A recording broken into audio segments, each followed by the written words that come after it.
Shankaram Sivashankaram. Question from Govindan sir.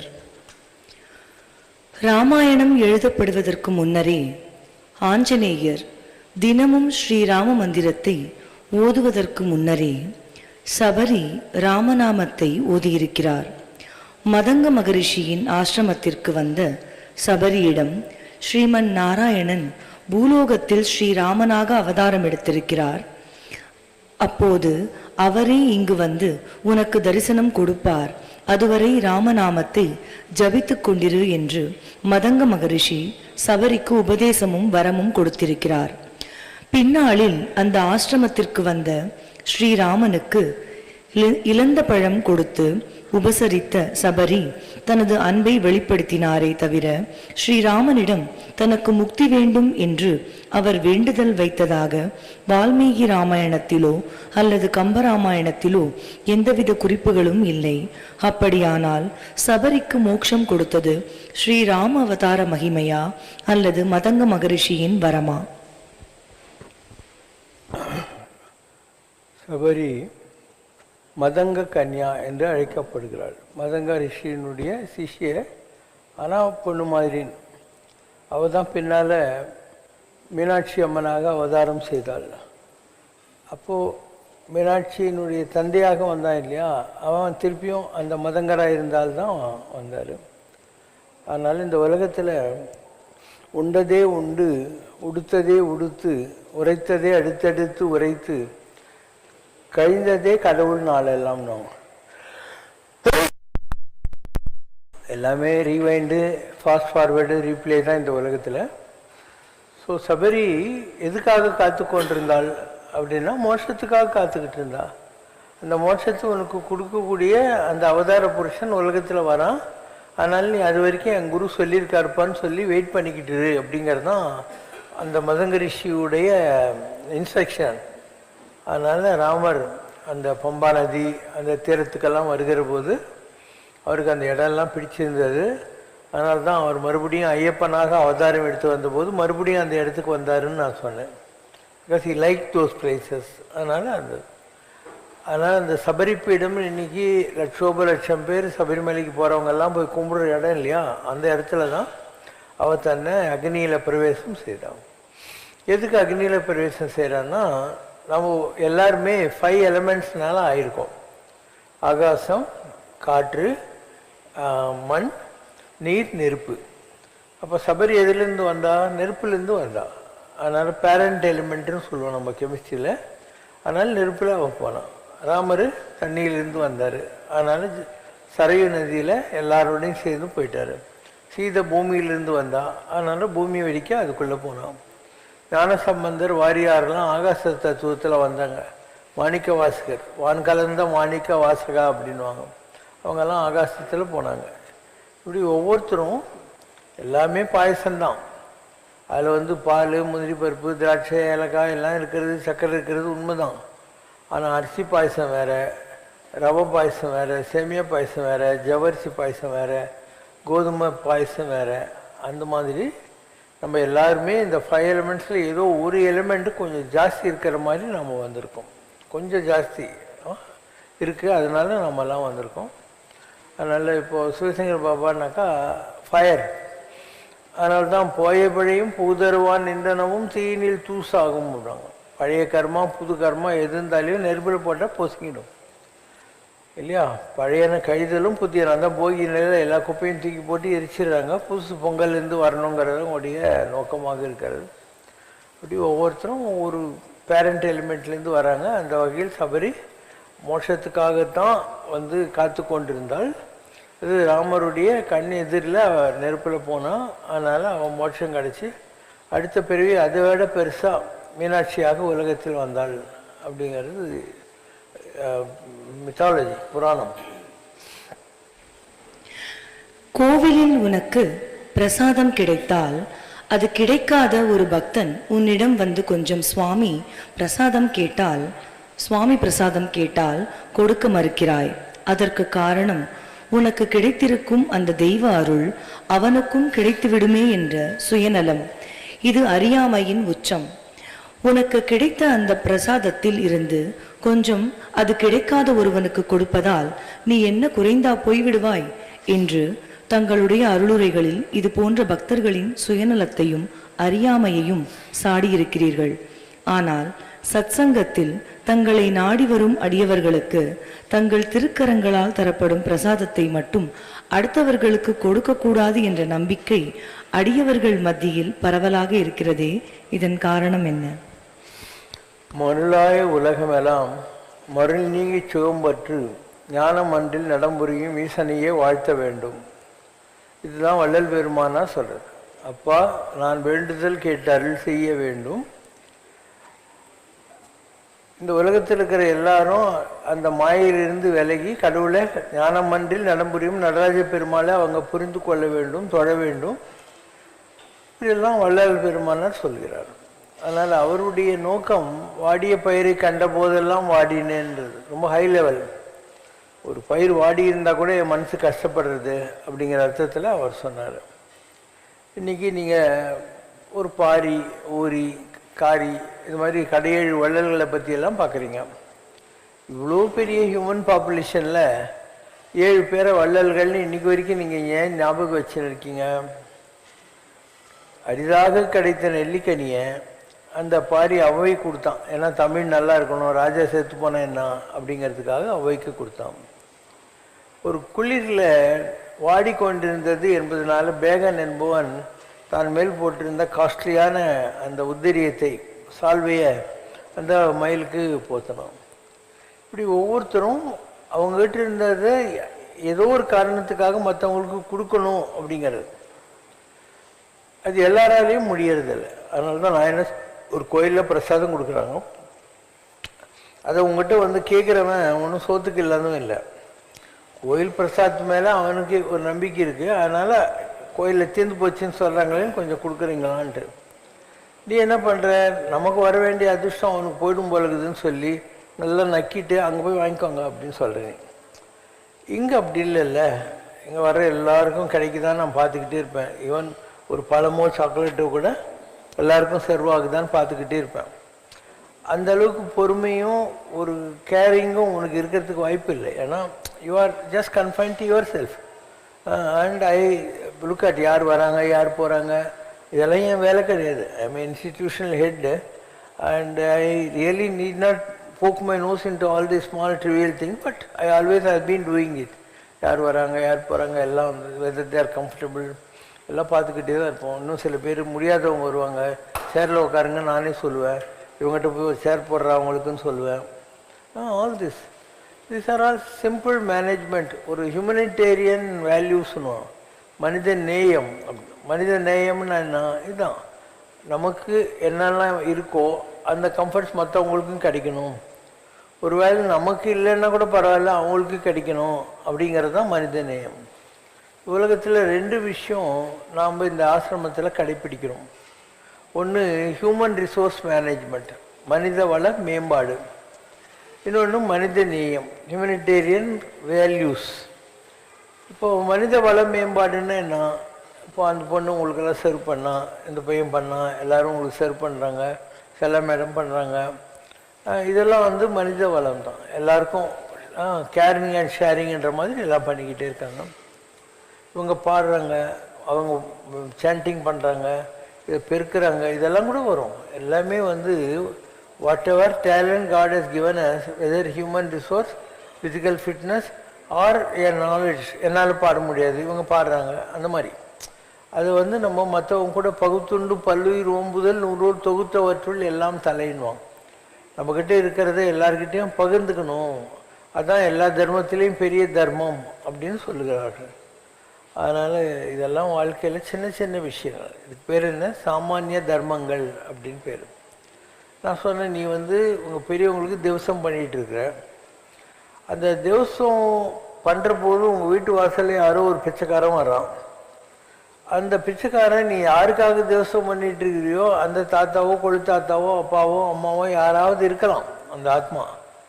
ஆனால் நீ பிச்சைக்காரனை துரத்தி போட்டு இங்கே ஐயர்களுக்கு வயிற்றில் தர்பக்கட்டு கட்டி சோறு போட்டு தர்பா இருக்குதா இல்லையான்னு பார்த்துன்னு உட்காந்துதான் என்ன பிரயோஜனம்? So you should start believing இந்த உலகத்தில் இருக்கிற எல்லார்கிட்டேயும் எல்லா ஆத்மாக்களும் சங்கமமாக இருக்கு. நீ திவசம் பண்ணுற போது யார் வந்தாலும் உன்னுடைய பித்திருக்களாக இருக்கலாம். ஒரு காக்காக்கு வைக்கிறதுக்கு உனக்கு தோணுது, காகம் கரவாது கறந்து உண்ணும் அப்படின்னா அது ஒழிச்சு வைக்காமல் அதுக்கு எதனா போட்டேன்னா கா கா கான்னு கத்தி எல்லா காக்காவையும் கூப்பிடுது. அப்போ காக்காவை பார்த்து நீ அந்த மாதிரி இருக்கணும். ஆக்கமும் அன்ன நீரார்க்கே உலங்கிறார். காக்காவை மாதிரி நீ கூட இருக்கணும் அப்படின்னு அர்த்தம் அதுக்கு. ஸோ யார் வந்தாலும் அந்த நேரத்தில் அது நாம் பெற்றோர்களாக இருக்கலாம், தேவர்களாக இருக்கலாம், யார் வேணால் இருக்கலாம். அந்த பாவனை தான் மனுஷனுக்கு தேவை. நிறைய பேர் இந்த கலிகாலத்தில் ஐயருங்க நிறைய துட்டு கேட்குறாங்கன்றதுனாலையும் நிறைய செலவாகுதுன்றதுனாலையும் திவசம் காரியம்லாம் பண்ணுறதில்லை. நான் சொல்கிறேன், உன்னால் பண்ண முடியலன்னா அதுக்கு வழிகள்லாம் சொல்லித்தராங்க. ஒன்று, இங்கே மத்திய கைலாஷில் போய் 400 ரூபா கட்டிட்டா பிள்ளையாரே உனக்கு பதில் பண்ணிடுவார் அப்படின்றேன். இல்லை இங்கே செங்கல்பட்டுக்கிட்ட போனேனாக்கா அங்கே பெருமாளே பண்ணுவார். 700 ரூபா கட்டிட்டா போகிறோம், 11 பேருக்கு அந்த கோயிலையே சமைச்சு 11 பேருக்கு சாப்பாடு போட்டு எல்லாம் பண்ணிடுறாங்க அப்படின்னு. இந்த ரெண்டும் உன்னால் பண்ண முடியல அப்படின்னா நீ மாலாய அமாவாசைக்கு அமாவாசைக்கு பண்ணலன்னா கூட பரவாயில்லன்னா. எனக்கு அது கூட முடியலன்னா எப்பயாவது நீ திரிவேணி சங்கமம் அலகாபாத்தில் இருக்குது, ராமேஸ்வரம் இருக்குது, காசி இருக்குது, கயா இருக்குது, அந்த மாதிரி இடங்களுக்கு போகிற போது அங்கே பண்ணு அப்படிங்கிறேன். அது கூட எனக்கு முடியல, வசதி இல்லை அப்படின்ற மாதிரி இருந்தால் நீ சாப்பிட்ற இல்லை டெய்லி, அதில் கொஞ்சம் எடுத்து ஒரு சாதம் ஏதோ ஒரு செவுத்து மேலே வை, அதை காக்கா சாப்பிட்டு போகுது இல்லையா, அவன் மனசில் உங்கள் பெரியவங்களும் நினச்சிக்கோ. நினைப்பு தான் வாழ்க்கை. Man is equal to thinking machine அர்த்தம். மனுஷா அப்படின்னா எண்ணுகிறவன் அர்த்தம், திங்கிங் பண்ணுறவன் அர்த்தம். அதனால் நீ அதை நினச்சா தான் அதுக்கு பலன். அதை நினச்சா நீ போகிறோம். இப்போ வள்ளலாறு ஏன் வள்ளலார்னு சொல்கிறோம்? மண்ணுலகில் உயிர்கள் வருந்தும் வருத்தத்தை ஒரு சிறிதனிலும் கண்ணுற பார்த்தும் காதுற கேட்டும் நான் கனமேனும் சகித்திட மாட்டேன். இவ்வருத்தம் தேறி நீ அருளுதல் எந்தாய் அப்படிங்கிறார். உலகத்தில் ஜனங்க படுற கஷ்டத்தை என்னால் பார்க்க முடியல நடராஜா, கேட்க முடியல நடராஜா, இந்த வருத்தமெல்லாம் நீ தான் போக்கணும் அப்படிங்கிற வார்த்தையாக அவர் சொல்கிறார். ஸோ இதெல்லாம் சின்ன சின்ன விஷயங்கள் தான். இதுக்கு சாமானிய தர்மங்கள்னு பேரும். பரமாச்சாரியார் தெய்வத்தின் குரல் புக்கில் எள்ளும் தண்ணீரும் எங்கே போயின அப்படின்னு ஒரு கட்டுரை எழுதியிருக்காரு. நீ திவசம் பண்ணி எள்ளு தண்ணி ஓட்டுறிய அது எங்கே போகுது அப்படிங்கிற மாதிரி. அதுக்கு அவர் என்ன சொல்கிறாரு, நீ கிளம்பாக்கம் போஸ்ட் ஆஃபீஸில் போய் 1000 ரூபா மாயவரத்தில் இருக்கிற உங்கள் மாமாவுக்கு அனுப்புகிற தந்தி மணி ஆர்டருன்ற. கிளம்பாக்கத்தில் நீ கொடுத்த 1000 ரூபா போஸ்ட் மாஸ்டர் ட்ராயரில் வாங்கி போட்டுக்கின்னுட்டு கடா கடா கடா கட்டுன்றாரு. அது மாயவரத்தில் இருக்கிற போஸ்ட் மாஸ்டருக்கு கேட்குது. இந்த பணம் இங்கே தான் இருக்குது. ஆனால் அவர் என்ன பண்ணுறாரு, போஸ்ட்மேனை கூப்பிட்டு இந்தாப்பா 1000 ரூபா போய் இந்த ஆள் கொடுத்துட்டு வா மாயவரத்தில் மணி ஆர்டர் அப்படின்வாங்க. இது இங்கே தான் இருக்குது, அது அங்கே தான் இருக்குது. அதே மாதிரி தான் இந்த பித்ரு தேவதைகள்னு இருக்குது. நீ இங்கே எதை கொடுக்குறியோ அது பித்ருலோகத்தில் இருக்கிறவங்களுக்கு கிடைக்கும். ஒருவேளை அவங்க பித்ருலோகத்தில் இல்லாமல் உலகத்தில் பிறந்திருக்காங்கன்னு வச்சுக்கோ, சம்டைம்ஸு அவங்க உடனே கூட பிறந்துருவாங்க. அந்த மாதிரி பிறக்கிற போது அவங்க ஒரு மாடாவோ ஏதாவது பிறந்திருப்பாங்க, குரங்காவோ ஏதாவது ஒரு குதிரையாவோ. So it's all converted. இந்த ட்ரான்ஸ்ஃபர் ஆஃப் எனர்ஜின்ற மாதிரி அதே அந்த நீ உங்கள் பெரியவங்களுக்கு குப்புசாமி மொயிலருக்கு நீ வச்சது, அவர் குதிரையாக பிறந்திருந்தா கொள்ளாக கிடைக்கும், மாடாக பிறந்திருந்தா அன்றைக்கி பார்த்து அவுத்திக்கீரை கொடுப்பாங்க யாராவது. ஸோ இதுக்குன்னு தனியாக டிபார்ட்மெண்ட் இருக்குது கடவுள்கிட்ட. அதுக்கு பேர் பித்ரு தேவதைகள் அப்படின்னு பேர். இதெல்லாம் நம்ம சாஸ்திரங்கள்லேயும் இருக்குது, இதெல்லாம் உண்மை. அண்டு இப்போ நான்லாம் போயிருக்கேன், நான் பித்ருலோகத்துக்கெல்லாம் போயிருக்கேன். எல்லா உலகத்துக்கும் போக முடியும். மைண்டில் உனக்கு அந்த பவர் இருக்கணும். அப்படி இருந்தால் there is a blue light here, that is the vehicle. இங்கே தான் இருப்பேன், ஆனால் through that blue light you can travel to all the place. அப்போது புக்கில் இந்த சிசக்தி விலாஸ் அதில் that man goes to Pitruloka. So நான் போனேன்னு சொல்கிறத விட போயிட்டு ஒரு புக்கில் ஒரு அத்தன்டிக்காக எழுதியிருக்காரு இல்லையா சுவாமி முக்தானந்தா, அவருடைய experiences. While describing my experiences, I left out one which I must relate here. This is my visit to Pitruloka, which is situated between heaven and Siddhaloka. The same blue star. நாம் இருக்கிறது பூலோகம். இதுக்கு மேலே 6 உலகம் இருக்குது, கீழே 7 உலகம் இருக்குது. ஸோ அதில் சித்தர்கள் உலகத்துக்கும் இன்னொரு உலகம் இது Heaven. தேவர்கள் உலகத்துக்கும் நடுவில் இருக்குது. அதுதான் பித்ருலோகம் அப்படின்னு சொல்கிறார். The same blue star that took me to Siddhaloka carried me to Pitruloka. O Siddha students, you and I live in a world of mortality. Just as our world actually exists, so does Pitruloka. This I am stating from direct personal experience. That is a world of its own kind. There are various orders of ancestors in that realm. I have actually seen them. In the worlds of heaven, serpents and the moon, all the inhabitants are equally provided with pleasures. This equality does not hold here. We find the same inequalities as those prevalent on earth. மற்ற உலகங்கள்லாம் எல்லாமே ஈக்குவலாக இருக்கும். ஆனால் பித்ருலோகத்தில் இந்த உலகத்தில் என்னெல்லாம் இருந்ததோ அது அப்படியே அங்கேயும் கண்டினியூ ஆகும். இங்கே அவனுக்கு கண்ணு தெரியாதுன்னா அங்கேயும் கண்ணு தெரியாது, இங்கே கால் இல்லைன்னா அங்கேயும். So I have been always saying, இந்த ஆர்கன் டிரான்ஸ்பிளான்டேஷன் தானம் கொடுக்குறாங்க இல்லையா, அதெல்லாம் நான் ஒத்துக்கிறது இல்லைன்னு சொன்னேன். எல்லோரும் என்ன பாபு இப்படி சொல்கிறாருன்னு. அங்கே போய் நீ தான் கஷ்டப்படுப்பார். நீ ஏதோ கடவுளை விட நீ பெரிய நோம்பலானாளா? அப்போ கடவுள் ஒருத்தனை கண் இல்லாமையோ கால் இல்லாமையோ ஊமையாவோ படிச்சிருக்காருன்னா அவனுக்கு ஏதோ ஒரு கர்மா பாக்கி இருக்குன்னு அர்த்தம். நீ கடவுளோட பெரிய ஆளுன்னு நினச்சிக்கிட்டு நீ கண்ணை கொடுத்துருவா காலை கொடுத்துருவா. அப்போ பித்ருலோகத்துக்கு நீ போகிற போது நீ கண் இல்லாமல் கால் இல்லாமல் தான் உட்காந்துன்னு இருப்ப. இதுவே நிறைய பேருக்கு தெரியறதில்ல. We find the same inequalities as those prevalent on earth, namely class divisions of more and less rich, more and less virtuous. Nevertheless, there is more happiness in that world than in ours. இந்த உலகத்தில் இருக்கிறத விட பித்ருலோகத்தில் அவங்க கொஞ்சம் சந்தோஷமாக இருக்காங்க. Here I saw some old men and acquaintances of my childhood. It is undoubtedly true that the funeral rites such as tarpan and charitable distribution to others which we perform subtly affect the state of our ancestors. அவங்க கொடுக்குற தேவஸ்வம் காரியம் இதெல்லாம் நிஜமாக அவங்களுக்கு கிடைக்குது. For they eat what we offer them from here. That they partake of our deeds of nobility and charity and bless their descendants is also entirely true. நீங்கள் offering கொடுக்குறீங்க இல்லையா, அது அவங்களுக்கு சொல்கிறாங்க. இந்த மாதிரி கேளம்பாக்கத்துலேருந்து மிஸ்டர் முனுசாமி இங்கே இருக்கிற பித்ருலோகத்தில் இருக்கிற அவங்க அப்பா குப்புசாமிக்கு இன்றைக்கி தைராய்டு வச்சுருக்காருன்னா அவங்க அதுக்கு சந்தோஷப்படுறாங்க. நம்மளை ஞாபகம் வச்சுன்னா அவங்க இதெல்லாம் செய்கிறாங்களேன்ட்டு. Therefore, it is necessary to please the inhabitants of Pitruloka through ceremonies like Tarpan. O Siddha students, you should not doubt this even in the least. The foods that we offer them in such rites certainly reach them through the power of mantras, but in subtle forms. Post ஆஃபீஸில் இவங்க என்ன பண்ணுறாங்க, Morse code கட்கடா கட்கடா. அதே மாதிரி இந்த தர்ப்பணம் சொல்கிற போது சில மந்திரங்கள் எல்லாம் இருக்கு இல்லையா, அது மூலமாக கன்சர்ன் பர்சனுக்கு அது போய் சேருது. ஓகே, ஸோ இதெல்லாம் நிஜம்தான் அப்படிங்கிறதுக்காக சொல்கிறேன். இப்போது சில நேரங்கள் என்ன ஆகும், இங்கேருந்து இறந்து போகிறாங்க இல்லையா, அவங்களுக்கு ஏதாவது கொஞ்சம் கர்மா பாக்கி இருக்கும்.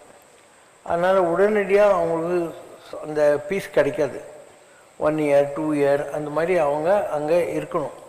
To that extent they have to undergo the karma to realise what is good what is bad when they want to take next birthன்ற மாதிரி. அந்த வகையில் இப்போது என்னுடைய அப்பா அம்மாலாம் இறந்துட்டாங்க இல்லையா, ஸோ அவங்க 12 பேர் இருப்பாங்க. அந்த பித்ருலோகத்திலிருந்து பூமிக்கு ஒரு ஆத்மா திரும்பி வர்ற போது ஒரு வட்ட மேஜை இருக்கும். அதில் அந்த ஆத்மாவுக்கு புத்தி சொல்லுவாங்க, நீ இப்போ பூமிக்கு திரும்பி போகிற போன ஜென்மத்தில் இதெல்லாம் உன்னோட தவறுகள், அதனால தான் இங்கே வந்து தொலைஞ்ச, இப்போ போய் ஜாக்கிரதையாக இருக்கணும், இப்படிலாம் நடந்துக்கணும் அப்படின்னு ஒரு ஓரியன்டேஷன் கொடுத்து அனுப்புவாங்க. ஸோ அதில் ஒரு போஸ்ட்டில் my father is there. And நான் இங்கே ஒரு யாகம் பண்ணிக்கிட்டு இருந்தேன் ஒரு நாள். அன்றைக்கி வந்து மை மதர் கேம். நான் சொன்னேன், உனக்கு எங்கே போகணும்னு சொல்லு, எனக்கு பார்க்க முடியும், உங்களெல்லாம் பார்க்க முடியும். ஸோ உனக்கு எங்கே போகணும் சொல்லு, நான் கொண்டு போய் விட்டுறேன்னு. எனக்கு எங்கே போகணும், அதான் உங்கள்கிட்ட வந்துட்டுனேன்ட்டு என் மேலே சாஞ்சாங்க. She merged with me. அதாவது எனர்ஜி இஸ் கான்ஸ்டன்ட். அது நம்ம எந்த தாயோட கர்ப்பத்திலேருந்து வந்தோமோ அந்த கனெக்ஷன் நமக்கு இருக்கிறதுனால தாய் நம்மக்கிட்ட மெரிஜ் ஆகிறதுக்கு வழி இருக்குது. அந்த மாதிரி தான் பட்டினத்தார் வெயிட் பண்ணி இருந்தார் அவங்க அம்மாவுக்கு கொல்லி போகிறதுக்காக.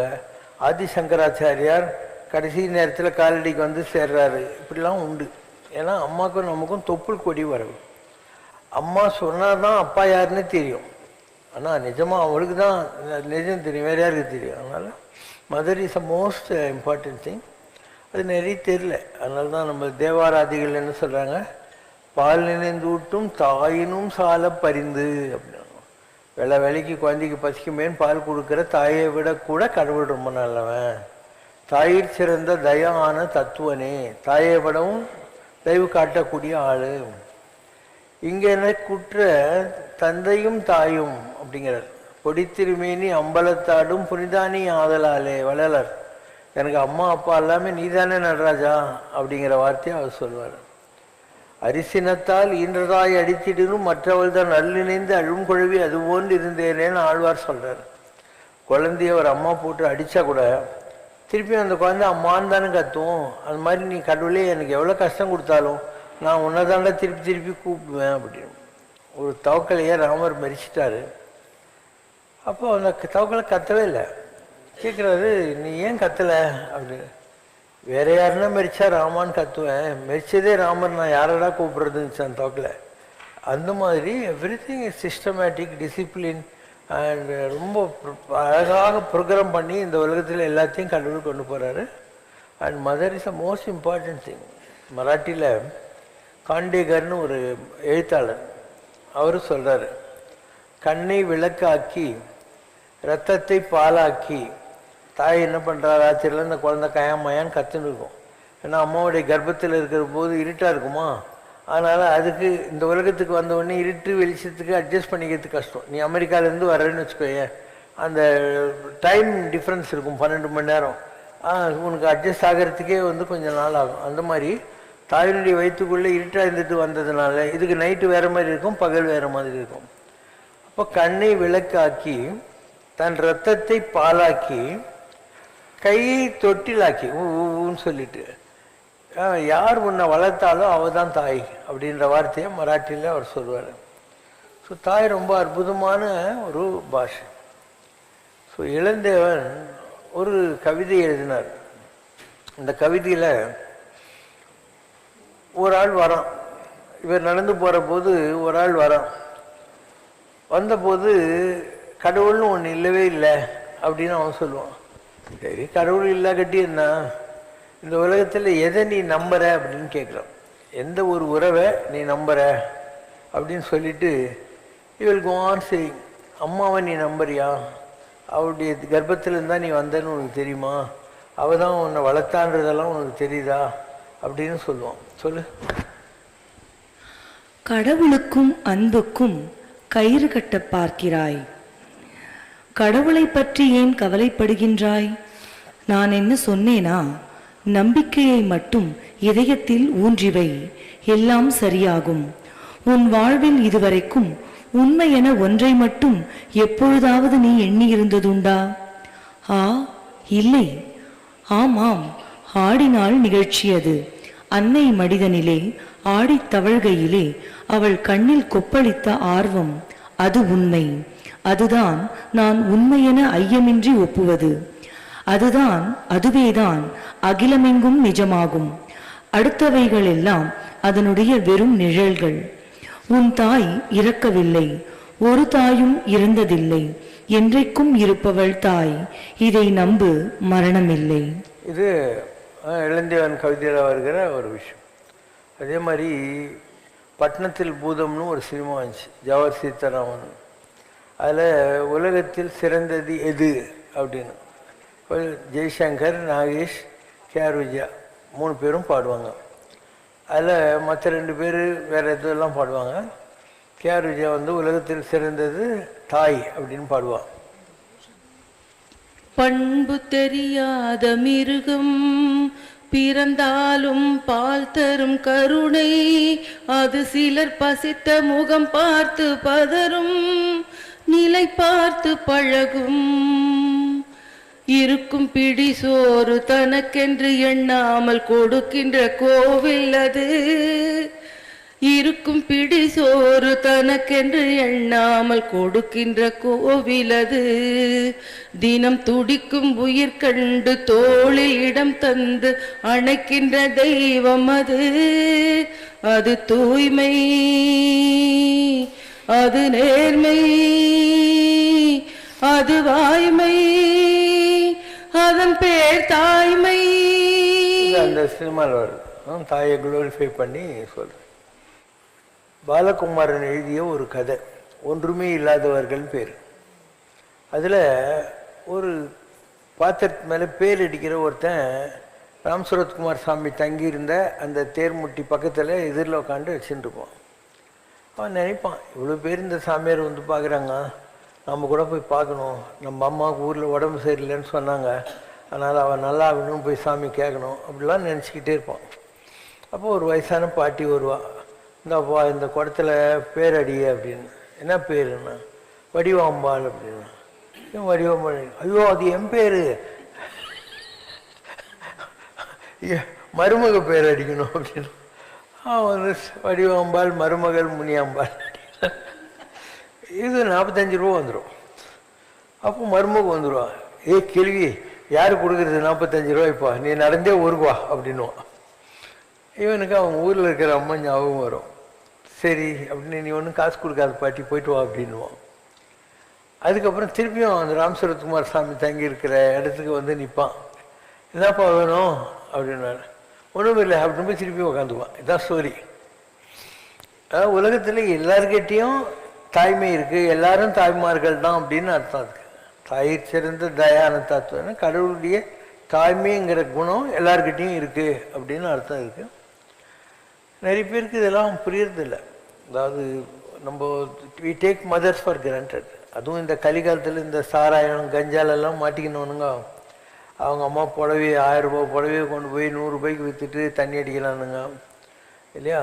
நிறைய பேர் கல்யாணம் ஆகி பொண்டாட்டி வந்த உடனே அம்மாவெல்லாம் வந்து ஓல்டேஜ் ஹோமு இல்லைன்னா அனாதை மாதிரி விட்டு அவங்க பாட்டிக்கு போயிடுறானுங்க. இதெல்லாம் தான் நீங்கள் நடந்துக்கிட்டு இருக்கு. இதை வச்சு ஒரு கதை.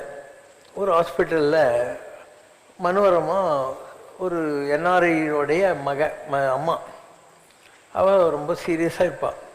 அமெரிக்காவிலேருந்து அவளுடைய பையன் வந்திருப்பான். அவன் போய் அந்த டாக்டர் அம்மாவை பார்ப்பான். இது மாதிரி எனக்கு க்ரீன் கார்டு ப்ராசஸில் இருக்குது, அதனால் என்னால் இங்கே ரொம்ப நாளெல்லாம் இருந்த அம்மாவை பார்த்துக்க முடியாது, நான் வேணால் அமௌண்ட் பே பண்ணிடுறேன், நீங்களே எங்கள் அம்மாவை பார்த்துக்கோங்க, நான் அமெரிக்கா போகணும் சீக்கிரம் அப்படின்றான். அந்த டாக்டர் அம்மா, நீ நாளைக்கு வர்றியாப்பா அப்படின்னு. மறுநாள் வரான். நேற்று இருந்ததுக்கு இன்றைக்கி உங்கள் அம்மாவை ஃபேஸில் பார்த்தியா, ஒரு நல்ல மலர்ச்சி இருக்குது, சந்தோஷமாக இருக்காளான்னு. ஆமாம், அவுக்காமா அப்படின்னும். உங்கள் அம்மாவுக்கு ரொம்ப பிடிச்ச நாயை நான் ஹாஸ்பிட்டலில் ஸ்பெஷல் பர்மிஷன் போட்டு அவள் இருக்கிற ரூமில் மூலையில் கட்டி வச்சுருக்கேன், அது வந்த நிமிஷத்துலேருந்து அவள் அவ்வளோ சந்தோஷமாக இருக்கப்பா, அவளுக்கு வேண்டிய துட்டு இல்லைடா, உன்னுடைய அன்பு தான் அப்படின்ட்டு இதுக்குள்ளே அவன் மண்டி போட்டுருவான். பார்த்தா அவள் தலைகாணிக்குள்ளே கட்டுக்கட்டாக துட்டு வச்சுருப்பாள், ஒரு சீட்டு வச்சுருப்பாள். என்னை எடுக்கிற செலவுக்கு நீ கஷ்டப்படக்கூடாதுன்னு நான் சேர்த்து வச்ச பணத்தை தலைகாணியில் வச்சுருக்கேன்ப்பா, இதை எடுத்து எனக்கு எரிச்சிடு, என்னை தகனம் புதைக்கிறது என்னவோ பண்ணிடு அப்படின்வான். இது இன்னொரு இது. அதனால் உலகத்தில் ஒன்று இந்த மாதிரி அம்மா அப்பாவை கொண்டு போய் வச்சுக்கிட்டு காசுக்கு சம்பாதிக்கலாம், அதில் டேக்ஸ் கன்செஷன் கிடைக்கும் அப்படிங்கிற ஒரு ஆட்டிடியூடு இருக்குது. இன்னொன்று இங்கேயே வந்து விட்டுட்டு போகிறவங்களும் இருக்கான். கொஞ்சம் பேர் ஓல்டேஜ் ஹோமில் நான் பணம் கட்டிடுறேன்னு சொல்லிட்டு போவான். அங்கே அவனுக்கு என்ன கஷ்டமோ, அடிக்கடி வேலை போயிடும், அதில் பெஞ்சில் இருக்கிறதுன்னு பேர் இருக்குது. அதனால் முதல்ல ஒரு அமௌண்ட் பே பண்ணிட்டு போனால் இல்லை, அவ்வளோதான், அதுக்கப்புறம் அங்கேருந்து பணமே வராது. அதனால் இங்கே ஓல்டேஜ் ஹோமில் இருக்கிறவங்க என்ன தான் பண்ண முடியும், அந்த 1 லேக்குக்கு ஏதோ மூக்குப்பொடி வாங்கி கொடுப்பாங்க, கொஞ்சம் கஞ்சி கிஞ்சி கொடுப்பாங்க, அவ்வளோதான். ஏன்னா இவன் கையிலேருந்து போட்டால் அவங்க அம்மா அப்பாவை பார்த்துக்க முடியும். இப்படி ஒரு வழிமுறை இருக்குது. இது மாதிரி பல விஷயங்கள் உலகத்தில் இன்றைக்கி மாறிக்கிட்டே இருக்குது. தன்னை கொடுமைப்படுத்தி சொல்லனா துயரங்களுக்கு ஆட்படுத்திய தனது தந்தை இரண்யகசியப்புவுக்கும் முக்தி அளிக்குமாறு பிரகலாதன் உக்ரம் தணிந்திருந்த நரசிம்மரை கேட்டுக்கொண்ட போது நரசிம்மர் இரண்யகசியப்புவுக்கும் முக்தி அளித்தார் என்று ஸ்ரீமத் பாகவதமும் விஷ்ணு புராணமும் கூறுகின்றன. ஆனால் இரண்யகசியப்பு முற்பிறவியில் வைகுந்தத்தில் காவலனாக இருந்தவன் என்றும் சனகாதி முனிவர்களின் சாபத்தால் பூமியில் மனிதனாக பிறந்தவன் என்றும் பூமியில் ஸ்ரீமன் நாராயணனை 3 தலைமுறைக்கு திட்டி தீர்த்து அவரை எதிரியாக பாவித்து இறுதியில் அவராலேயே வதம் செய்யப்பட்டு வைகுந்தம் வந்தடையும் வரத்தை மகாவிஷ்ணுவிடம் பெற்றவன் என்றும் தாங்கள் பல அருளுரைகளில் தெரிவித்திருக்கிறீர்கள். ஹிரண்யகசியப்புவாகிய அவனது முதல் பிறவியிலேயே நரசிம்மர் அவனுக்கு முக்தி அளித்து விட்டார் என்றால் ராமர் அவதரித்த திரேதாயுகத்திலும் பகவான் கிருஷ்ணர் அவதரித்த துவாபர யுகத்திலும் அவன் எவ்வாறு மறுபடியும் மனிதனாக இந்த பூலோகத்தில் 2 பிறவிகள் எடுத்தான் என்பதை விளக்கினார். இரண்யன், இரண்யாட்சன், சிசுபாலன், தண்டவக்ரன், கும்பகர்ணன், ராவணன், இந்த மாதிரி ஒவ்வொரு நேரத்திலையும் அந்த துவாரபாலகர்களாக இருந்தவர்கள் உலகத்து வந்தாங்க. அது விட்டு அவங்கெல்லாம் ராமர் காலத்திலையும் கிருஷ்ணர் காலத்திலையும் இருந்தவங்க. இப்போ அண்மை காலத்தில் கூரத்தாழ்வான்னு ஒருத்தன் தான், ராமானுஜருடைய சிஷ்யன். ராமானுஜரை ஒரு சோழராஜன் கூப்பிட்டு விடுறான். ஏன்னா இவர் வைஷ்ணவத்திலிருந்து சைவத்துக்கு வந்துட்டாக்கா, தசாவதான சினிமாவில் அவன் யானை மேலே உட்காந்துன்னு வருவான்ல, நெப்போலியன், சினிமா நடிகர் நெப்போலியன். ஸோ அந்த காட்சியை நீ ஞாபகம் வச்சுக்கோ. இப்போ அவன் நீ சைவ சமயத்தான். அப்போ கூரத்தாழ்வான்னு என்ன சொல்கிறான், சாமிகளே அவன் நல்லவன் கிடையாது, இந்தாங்க என்னுடைய ஒயிட் ட்ரெஸ் நீங்கள் போட்டுக்கோங்க, நீங்கள் மைசூர் காட்டு வழியாக தப்பிச்சு கர்நாடகாவில் சாளுக்கியர்கள் ஆள்றாங்க, அங்கே போயிடுங்க அப்படின்னு உங்கள் காவி வஸ்திரம் எனக்கு கொடுங்கன்னு இவர் காவி கட்டின்னு வராரு. அவன் கண்டுபிடிச்சிடறான் இவர் ராமானுஜர் இல்லைன்ட்டு. உடனே 2 நெருப்பு ஈட்டி எடுத்து இவர் கண்ணை குத்துவாங்க. இவர் நீ என்னடா என்ன குத்துறது, உன்ன மாதிரி பாவியை பார்த்த கண்ணு எனக்கு வேணான்னு இவர் குத்தின்னு கண்ணு போயிடுது. பின்னால் ராமானுஜர் வர்றார். வர்றபோது சொல்கிறாரு, என்னால் தானடா கூரத்தாழ்வான்னு உனக்கு கண்ணு போச்சு, நீ காஞ்சிபுரத்துக்கு போ, இங்கே வரதராஜர்கிட்ட நீ ப்ரே பண்ணு, நானும் உனக்காக ப்ரே பண்ணுறேன், உனக்கு கண்ணு வரதராஜர் கொடுப்பாரு அப்படின்னு. சரின்னு சொல்லிட்டு அவன் காஞ்சிபுரத்துக்கு வரான். காஞ்சிபுரத்துக்கு சாமிக்கிட்ட இது பண்ணுற போது சாமியும் அவனுக்கு தரிசனம் கொடுக்குறாரு. இவன் சொல்கிறான், நான் பெற்ற பேர் நல்லூரானும் பெற வேண்டுவனேங்கிறார். எனக்கு கிடைச்ச இந்த பாக்கியம் உன்னுடைய தரிசனம் அவனுக்கும் கிடைக்கணும். அந்த நல்லூரா யார்? அவன் தான் சோழன். பெருமாள் தலையில் அடிச்சுக்கிறாரு, உன் கண்ணு போனதுக்கு காரணம், நீ கஷ்டப்பட்டதுக்கு காரணம், அவனுக்கு எல்லாம் நான் கண்ணு கொடுக்கணும்னு. அவனால் என் கண்ணு போய் அதனால தானே உன் தரிசனம் எனக்கு கிடைச்சது, அதனால் அவனுக்கும் கொடு அப்படின்னு. நான் பெற்ற பேர் நல்லூரானும் பெற வேண்டுவனேன். இயேசு சிலுவையில் போடுறாங்க. அப்போ என்ன சொல்கிறாரு, father forgive them for they know not what they டூன்றார். பிதாவே இவர்களை மன்னியும், இவர்கள் செய்வது இன்னதென்று அறிகலாது செய்கிறார்கள் என்ற மாதிரி. மராட்டியில் ஜெயதேவர்னு ஒருத்தர் இருந்தார். அவருடைய மனைவி பத்மாவதி. அவர் கீத கோவிந்தம் சொல்லி பாண்டரங்க மகிமைகள் எல்லாம் எழுதினவர். ரொம்ப பெரிய நிலை. அவர் காற்று வழியில் வர்றபோது திருடனுங்க என்ன பண்ணுறாங்க, அவர் போட்டிருந்த நகை எல்லாத்தையும் பிடுங்கிட்டு அவருடைய கை காலை வெட்டி கிணற்றில் போட்டு போயிடுறாங்க. அந்த வழியாக வர ராஜா பார்த்துட்டு இவங்களை கூட்டின்னு போய் அரண்மனையில் வைத்தியம் பார்க்குறான். இருக்கான். இந்த ஜெயதேவர் வந்த நாள்லேருந்து அந்த நாட்டில் நல்லா சுபிட்சமாக இருக்குது. அப்போ அவன் சொல்கிறான், நீங்கள் வந்த நாள்லேருந்து என் நாடு நல்லா இருக்குது சாமி, நான் உங்களுக்கு நிறைய பொண்ணு தரேன், அதை வச்சு நீங்கள் நிறைய தான தர்மம் பண்ணுங்கள், அந்த புண்ணியத்தில் உங்களுக்கு கடவுள் இந்த கை கால் கொடுக்கட்டும் அப்படின்னு இவர் கொடுக்குறாரு. லைன் நிற்கிது. அப்போ அந்த திருடங்க இருக்காங்களே 4 பேர், அவங்களும் லைனில் இருக்கிறாங்க. அவங்களுக்கு மனசுக்குள்ளே ஒரே பக்கும் மாடப்புறான், எங்கே இருந்தாலும் சொல்லி போட்டுருவானோன்ற மாதிரி. இவர் பார்த்துட்டாரு, அவங்களும் பார்த்தாங்க. லைனில் வராங்க. வரும்போது எல்லாருக்கும் 1 ரூபா கொடுத்தா அவங்களுக்கு 2 ரூபா கொடுக்குறாரு. வாங்கின்னு வாய் மூடின்னு போவேனா அவனுங்க. அங்கே போய் அங்கே உட்காந்துக்கிறானே, அவன் பயங்கர ஃப்ராடு, அவன் சாமியார்லாம் கிடையாது, அவன் திருடன், நாங்கள் தான் அவன் கை கால் வெட்டி போட்டோம் பாரு, அது தெரியக்கூடாதுன்னு அவன் எங்களுக்கு டபுளாக துட்டு கொடுத்துக்கிறான். நாங்கள் கடவுளுக்கே பொறுக்கலை, பூமி டபால்னு வச்சு 4 பேரும் உள்ள போட்டாங்க. பின்னால் கடவுள் ஜெயதேவருக்கு அந்த இழந்த உறுப்புக்களை எல்லாம் கொடுக்க ஆசீர்வாதம் பண்ணுற போது அவங்களுக்கும் கொடுன்றாரு. பெருமாள் அங்கேயும் தலையில் அடிச்சுக்கிறாரு, ஏண்டா அப்படின்னு. எனக்கு இந்த நிலை உன்னுடைய தரிசனம் கிடைக்கிறதுக்கு அவங்க காரணம் இல்லையா, நான் அவங்களுக்கும் போனோம் அப்படின்ற மாதிரி. இந்த மாதிரி நிறைய பேர் இருக்காங்க உலகத்தில்.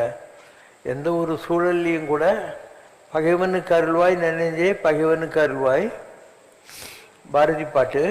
எதிரியாக இருந்தாலையும் கூட அவனுக்கு நீ ரெஸ்பெக்ட் கொடு, பகைவனுக்கருள்வாய் நன்னஞ்சே பகைவனுக்கருள்வாய். புகை நடுவினில் தீ இருப்பதை பூமியில் கண்டோமே நன்னஞ்சே பூமியில் கண்டோமே.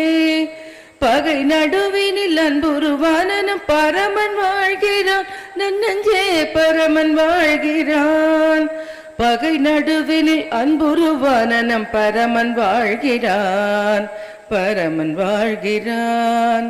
சிப்பியிலே நல்ல முத்து விளைந்திடும் செய்தி அறியாயோ நன்னஞ்சே செய்தி அறியாயோ. குப்பையிலே மலர் கொஞ்சம் குறுக்கத்தி கொடி வளராதோ நன்னஞ்சே கொடி வளராதோ. உள்ள நிறைவிலோர் கள்ளம் புகுந்திடில் உள்ளம் நிறைவாமோ நன்னஞ்சே உள்ளம். ஸோ ஒருத்தர் மன்னிக்கிறதுன்றது எல்லாராலையும் முடியாது. To error is human, to forgive is divine அப்படின்வாங்க. மன்னிக்கிறது ரொம்ப கஷ்டம், எல்லாராலையும் முடியாது அப்படின்னு அர்த்தம். குமரன்னு ஒரு ராஜா இருந்தான். அவங்ககிட்ட கொடுக்கறதுக்கு ஒன்றுமே இல்லை. அப்போ சொல்கிறாரு, ஒருத்தர் பிச்சை கேட்டுட்டு வரான், என் கழுத்துக்கு என் தம்பி விலை வச்சுருக்கான், இந்த என் கழுத்தை வெட்டி எடுத்துன்னு போ அப்படின்னு சொல்லி கொடுக்கறதுக்கெல்லாம் ஆள் இருந்தான் இல்லையா. எப்படிப்பட்ட ஆட்கள்லாம் இருந்திருக்காங்க. அதனால் ஒவ்வொருத்தருடைய ஆட்டிடியூட்னு இருக்கும். உலகத்தில் ஆட்டிடியூட்ஸ் ஆர் வெரி இம்பார்ட்டன்ட். எல்லாரையும் மன்னிக்கலாம் முடியாது.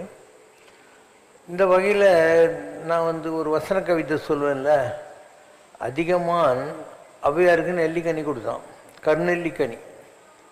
ஆனால் நன்னனுங்கிற ஒரு ராஜா தன் தோட்டத்தில் இருந்த மாம்பழத்தை திடி தின்னான்னு சொல்லி ஒரு பொண்ணுக்கு அறியாமையினால் கொலை பண்ணிடுறான் அவளை. 2 லைன். இதை நம்ம எவ்வளோ அழகாக கொண்டு போக முடியும்னு நான் காலேஜில் படிக்கிற போது ஒரு வசன கவிதைன்னு சொல்லுவாங்க, எழுதணும். ஒரே விஷயத்த மாற்றி 2 விதமாக சொல்கிறது. வானுலகம், அரசவை, விண்மீன் விளக்குகள் வெளிச்சம் தருகின்றன. விண்மீன்கள்லாம் நட்சத்திரம். நிறைய பேர் தமிழே தெரியாது, அதனால் நான் விளக்கம் கொடுக்குறேன். வானுலகம், அரசவை, விண்மீன் விளக்குகள் வெளிச்சம் தருகின்றன. வெள்ளி நிலா வெண்கொற்ற குடையாகிறது. காற்று கவரி வீசுகிறது. மேக மெத்தைகள் இட்ட அரியாசனத்தில் அரசன் வந்து அமர்கிறான். அதிகமான் வாழ்க, கொடை கொடுக்கும் கோமான் வாழ்க, வாழ்த்தொலி இடிகளை நாணச் செய்கிறது. அப்போது வானவில் விரிப்பிலே வயதால் தளர்ந்த பாதம் பதித்து முதியவள் ஒருத்தி வருகிறாள். அவள் புதியவள் அல்ல, பழையவள். அதிகன் கையிலே கனியொன்று மின்னுகிறது. அவன் கனியை பார்க்கிறான். கனிவோடு அந்த தமிழ் தாயை பார்க்கிறான். அவையே, இது சாவா மருந்து, மூவா மருந்து, இதை தாங்கள் அமுது செய்தரல வேண்டும். அதிகமான் வாழ்க, கொடை கொடுக்கும் கோமான் வாழ்க, வாழ்த்தொலி இடிகளை நாணச் செய்கிறது. இதான் முதல் சீன். நட்சத்திர குறி போட்டணும். அடுத்தது, விண்மீன் விளக்குகள் அணைகின்றன. மேக மெத்தைகளிட்டு அரியாசனம் குமுறுகிறது. காற்றோ புயலாகி சீறுகிறது. வெள்ளி நிலா வெண்கொற்ற குடை முறிந்து வீழ்கிறது. நன்னன் வாழ்க, எங்கள் மன்னன் வாழ்க, குரல்கள் நடுக்கோடு ஒலிக்கின்றன. யாரங்கே அந்த கனிகவர்ந்த கல்வியை இழுத்து வாருங்கள். அவன் முன்னால் ஒரு சிறு பெண் இழுத்து வரப்படுகிறாள். அந்த பெண்ணின் என் தோட்டத்து மாங்கனியை கவர்ந்து நின்ற கல்வி நீதானா? அந்த பெண்ணின் பெற்றோர் வந்தார்கள். அவள் வசந்த பருவத்தில் கால் வைத்திருக்கும் வாசமலர், கொய்து விடாதே. அவளின் தங்க உடலின் எடைக்கு எடை தங்கம் தருகிறோம். அழுதார்கள், அரட்டினார்கள். கண்ணீர் கல்லை என்ன செய்யும்? ஒரு கனியை அறியாது உண்டதற்காக ஒரு பருவக்கனி சாவின் கரத்திலே விரும்பாக்கப்படுகிறது. 2 அரசர்கள், 2 கதிகள், 2 பெண்கள், 2 கனிகள். இப்பொழுது எதற்காக இந்த பழங்கதை என்று கேட்கிறீர்களா? பழைய அரிசிதானே சுவையான சோறாகும்.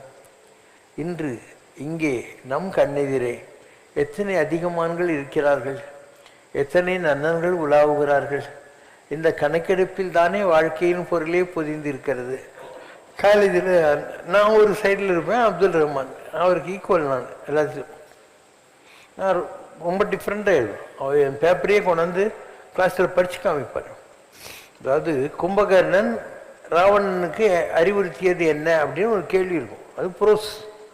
ஆனால் அதுக்கு பதிலே நான் போயிட்டில் தான் எழுதுவேன். நீலகண்டனருடைய சூழவலியால் காலனுக்கும் காலனாக விளங்கியவன் கதறி எழுதான், அண்ணா நீ சிதையின்பால் வைக்கும் ஆசை, நீ சிதையின்பால் வைக்கும் ஆசை என்று அறிவுறுத்தினான். சொல்லிட்டு இந்த தாளுக்கு நான் 90 கொடுக்கலாம் 100 கொடுக்கலாம், மொய்த்தாள் 80 90 கொடுத்தேன் அப்படின்னு. இதான் அந்த ஸ்டார்ட். ஓம் ஜெய் சிவசங்கரரே சுவாமி ஜகத் பரிபாலகரே, ஆதி சங்கர அவதாரா அநாத ரக்ஷகரே. ஓம் ஜெய் சிவசங்கரரே. அன்னையும் தந்தையும் நீரென்றறிந்தும் அன்பில் நனைகின்றோம் சுவாமி, அன்பில் நனைகின்றோம். ஆசானும் இறையாகிய தேவா நின்னடி பணிகின்றோம். ஓம் ஜெய் சிவசங்கரரே. கைலையை பன்முறை வலம் வந்தாய் ஓ கருணாகர கீர்த்தி சுவாமி, கருணாகர கீர்த்தி. மயிலையில் நின்று வரம் தருகின்றாய் மங்களகர மூர்த்தி. ஓம் ஜெய் சிவசங்கரரே. ஆனந்த சாகரம் தனிலம்மையாழ்த்தும் அற்புத அருள் ஜோதி சுவாமி, அற்புத அருள் ஜோதி.